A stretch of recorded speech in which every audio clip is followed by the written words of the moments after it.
Après 3 ans de travail collectif, nous avons maintenant un nouveau référentiel FSC de gestion forestière pour la France métropolitaine. Ce travail est vraiment le fruit d'un effort collectif entre les chambres environnementales, sociales et économiques.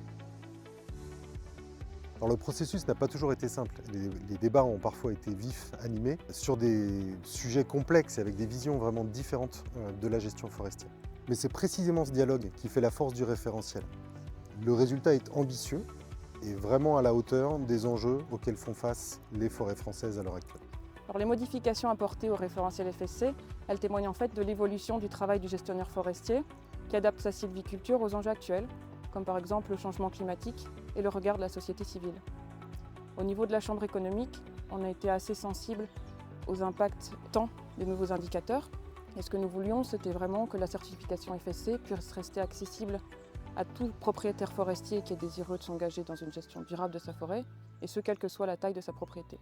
Un des changements significatifs apportés dans ce nouveau référentiel du point de vue de la Chambre sociale, ça a été la question des coupes rases. Des critères et des seuils de coupe ont été introduits et surtout améliorés lors de ce nouveau référentiel. Pour la Chambre environnementale, il y avait un fort enjeu, c'est qu'on est dans un contexte de changement climatique avec des pressions sur la biodiversité, sur l'environnement, sur la durabilité de la ressource qui est de plus en plus prégnant. Et c'est vraiment une des grandes forces du processus de révision du référentiel FSC.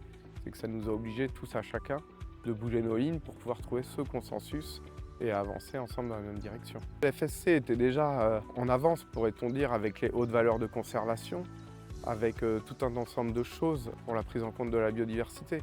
Pour autant, le référentiel là, il nous permet d'aller plus loin par rapport à la version précédente sur la prise en compte de l'impact de la sylviculture sur les sols, sur renforcer les zones de haute valeur de conservation. Tout ça dans un but bien précis, c'est d'augmenter la résilience de nos écosystèmes forestiers pour assurer une meilleure durabilité, notamment de la ressource bois, basée sur le fonctionnement écosystémique de nos forêts.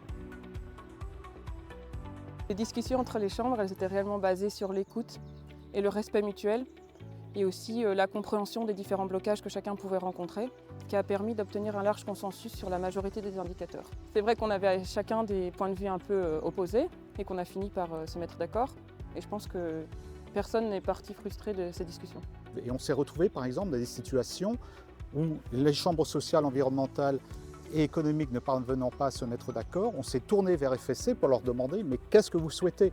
Et la réponse qui nous a été apportée « mais nous, on n'a rien à écrire, c'est à vous, les 3 chambres, de vous mettre d'accord. » Et un système dans lequel cette procédure de prise de décision en commun est, j'avoue, assez unique dans le monde forestier. Là aujourd'hui, le référentiel a évolué.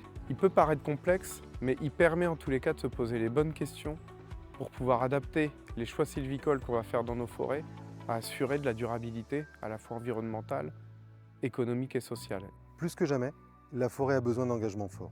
Ce référentiel est une boussole pour une gestion forestière responsable au service des forêts, des territoires et des générations futures. Alors forestiers, gestionnaires, propriétaires, rejoignez-nous et faisons évoluer ensemble les pratiques de gestion forestière en France.